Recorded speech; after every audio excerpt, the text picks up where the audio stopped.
पुढची बातमी देखील मुंबईतून। मुंबई महापालिकेच्या केईएम रुग्णालयातील रुग्णसेवेचा बोजवारा आणि प्रशासनाचा अनागोंदी कारभार मध्यरात्री समोर आलाय। मुंबई महानगरपालिकेच्या आरोग्य समितीचे अध्यक्ष हरीश बांदिर्गे यांनी वेषांतर करून रुग्णालयाला अचानक भेट दिली। यावेळी डॉक्टर जागेवर उपस्थित नव्हते। लोकप्रतिनिधींसह रुग्णांच्या नातेवाईकांशी केला जाणारा उद्धट संवाद अशा अनेक गोष्टी त्यांना दिसून आल्या। या संपूर्ण प्रकरणाची उच्चस्तरीय चौकशी करून दोषींवर तात्काळ कारवाई करण्याची मागणी करण्यात आली आहे। हम लोग से बात, मेरे से ऐसा बात कर रहे तो हम क्या, ना ठीक है तुम्ही कंप्लेंट करा, काय करायचं ते, हे काय मैं थोड़ी अपने लिए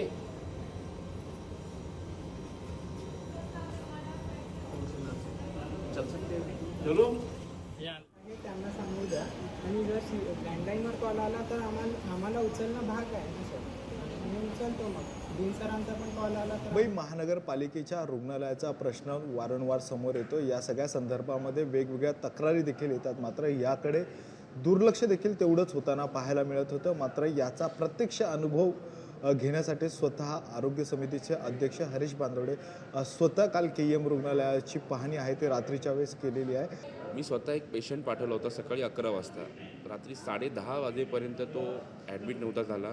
मी पेशंटच्या नातेवाईकांच्या मोबाईलवरती विचारणा केली असता तर डॉक्टरने फोन घ्यायला नकार दिला की आम्ही डॉक्टर फोनवरती बोलू शकत नाही आहे। त्यांनी लँडलाईन नंबर दिला, त्या लँडलाईनवरती फोन केल्यानंतरही डॉक्टर बोलतात की आम्ही त्यावरती पण बोलू शकत नाही आहे। मी स्वतः मग वेषांतर करून स्वतः आलो, तिथे एक डॉक्टर होते, ते स्वतः मला बोलत आहेत नाही आम्ही काय आमदार खासदार कोणी येऊन द्या, आम्ही त्यांच्याशी बोलत नाही, तुम्ही डायरेक्ट डीनशी बोला। मग मी डीनना फोन केला, डीन आले तिथे, त्यांच्या निदर्शनास आणून दिलं मी या सगळ्या गोष्टी आणि खरंच वाईट अनुभव आला।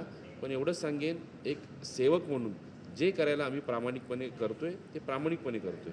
जे ऑनकॉल डॉक्टर असतील, ज्या नर्स असतील, त्यांच्यावरती विचारपूस करून त्यांची चौकशी करून त्यांच्यावरती कारवाई नक्कीच करण्यात यावी असे मी निर्देश दिलेले आहेत। ह्या खरं तर धाड सत्रामधून महापालिकेचे अधिकारी सुधारतात का, काय वेगळी कारवाई केल्यानंतरूनच हे अधिकाऱ्यांना जाग येते का, हे देखील पाहणं गरजेचं आहे।